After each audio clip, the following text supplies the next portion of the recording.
What's going on, guys? We're training Joku, and welcome to this episode of the Sneaker Principle Podcast. I know you're just like, what is he just doing?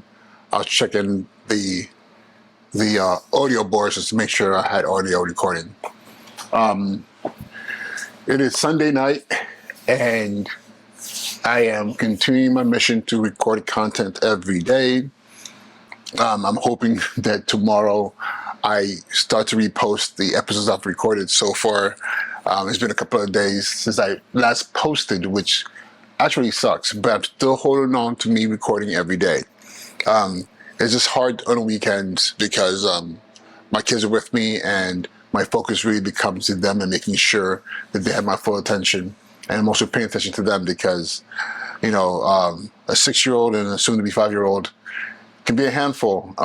They're smarter than I don't want to say they're smarter than they look, but they look brilliant. But they're much more intelligent than I could ever imagine, and their ability to just get into things, but they don't get into like mischievous things. It's just that they get into things, and most of what they get into is the arguments between each other.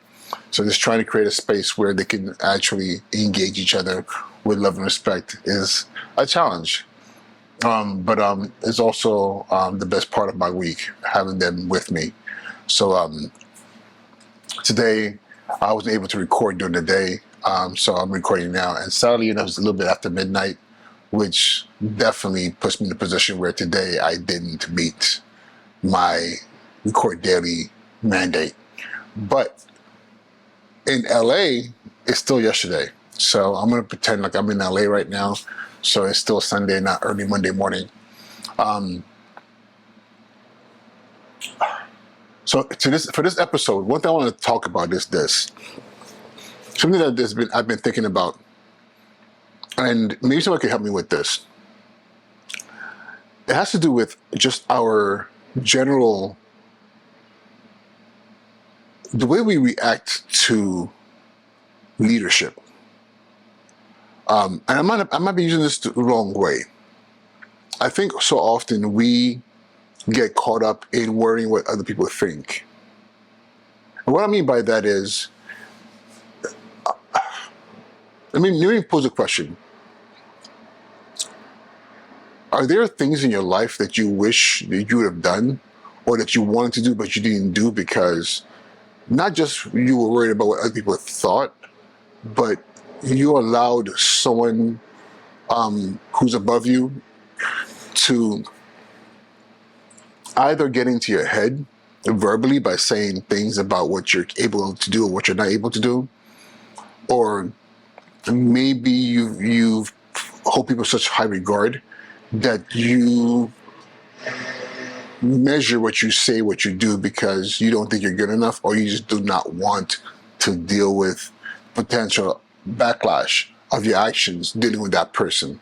I don't know if I'm making any sense here, but and again, not again, but right now it's snowing outside, so you're probably hearing a lot of scraping of concrete or whatever the case is. The plows are outside, and I don't know why they're scraping concrete, but that's what you're hearing if you are hearing that. But so back to what I was asking.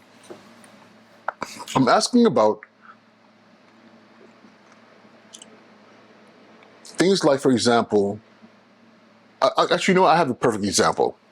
There was a time when I had a staff member who had complained about the behavior or lack of professionalism being exhibited by one of my team leads. So this person was a subordinate to this. The person who was complaining was a subordinate to the team lead, and they felt like what was happening was unprofessional, was not fair, and they just felt like this person was getting away with things that were inappropriate. Nothing too crazy, nothing like warranted, like police actions or somebody getting fired, but just not holding up your end of the bargain as a team lead, as a team member. And they went to several people to kind of like get some advice on how to deal with it, and everyone pointed them to me, as a principal. So the person finally came to me and said, "Hey, I just want to let you know this was going on, and I didn't want to come tell you, but because I don't want to get anyone in trouble." And for me, what was happening was definitely something that needs to be dealt with, because this person I put in a position this team lead. I put them in the position of authority, and I set my expectations really, really clear. And so to hear that, okay, this person is not doing their part or is engaging in behavior that's detrimental to not just to the group but to an individual, I didn't like that. So I told this person, go ahead and send please all into email to me, and I'll take care of it. So this person was very reluctant to do that because they didn't want this other person to get in trouble. But even better yet, they didn't want this person to get mad at them, which I did not understand. I don't want to do my job. I don't want to do the right thing by reporting this thing that I'm seeing that is not appropriate and it's actually hurting the team. But I just want to tell you without any consequences. Or if there are any consequences, I don't want to seem like I would be the beginning of that. I was like the initiator of the issue. And I mean, to make a long story short, I had to check this person. I had to really tell them hey, what are you talking about? This is your job. And you're here for the purpose of doing your job and also meeting the expectations set by your employer. And I had to remind this person, guess what? I am the employer. I was the one who hired you to this team, and I'm the one who can terminate your position right now. So rather than worrying about if this person is going to be mad at you, why don't you focus on your primary responsibility, which is the children in the building and all the subs that I give to you. And some people might think I was being harsh, but it bothered me that this person wasn't willing to stand up for themselves, or even better yet, say, "Hey, this is not right." I'm sorry, they did stand up for themselves. They did, go to several people for assistance, and finally came to me. But when it came to me and I was offering assistance, and my assistance is not going to be based on what you want. It's going to be based on what is right. What should be done in this situation to make sure that the person who's offending that behavior is dealt with and doesn't happen again. And this staff member was really, really upset. They weren't mad at me, but they were scared. And it made me wonder about how many things do we do in our lives where we become so scared of authority, or we get scared of our spouses, or we get scared of our parents or someone in our circle, or bullies, and all of a sudden we stop. We choose not to move forward because we're nervous about outcomes or what can transpire as a result of doing the right thing. And I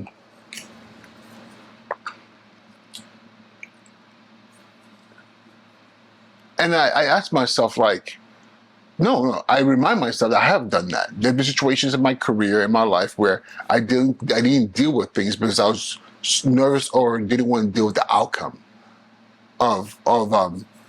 I didn't want to deal with the potential outcome of me confronting the problem or me addressing the situation. And it's one of those things where I think we find ourselves in bad situations for way too long because we're not willing to confront or say that I don't want to be here, or I don't deserve this, or even asking for what you do deserve. And it's something that I know a lot of us do all the time. Rather than moving forward with clarity of mind and authentic understanding of this is what I deserve, what we do is we fall back. We test the waters, and if it's too much, we fall back. Not knowing that if we actually pressed on forward, that next step might open doors to a future that we could never even imagined. So I'm saying all this to say that it's very important that we start to figure out what is that thing that prevents us from moving forward. And if that thing is our fear of someone else's opinion or someone else's action towards us, then we're limiting ourselves, because at the end of the day, we're human beings.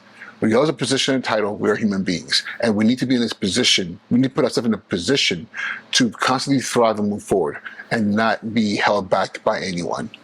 So I just wanted to share that. And hopefully this made sense, because as I'm talking, I felt like, maybe I wasn't making very much sense. Plus, I have the grinding happening outside. I'm very confused. I'm it's just snow. Why is there so much scraping of concrete? But yeah. So call to action. How do you handle? First of all, have you ever been in a situation where someone or some situation or persons make you so nervous that you put yourself in line. Even if you have great ideas or you have something to say, you don't say it because you're just worried about, you're up for that. You should be up for a promotion, but you don't say anything. That maybe something that you did, someone else took credit for, and you want to step up and say something, but you're like, oh, I don't want to rock the boat because I'm nervous about how this person will react. If you've ever had that, share that in the comments. Or if you don't want to share it, reflect on it. Ask yourself, if you had actually taken the proper steps, what would have been the outcome? For those of you who didn't try. And for those of you who did take the proper steps and then turn out in your favor, how long did that last for? Because sometimes we're nervous about losing things, not understanding that sometimes you have to lose things to find things, right? So, all right, this noise is bugging me, so I'm going to go ahead and end this episode. Again, guys, Uche and Joku Sneaker Principal, thank you for your time, and I'll talk to you next time, all right? Be well.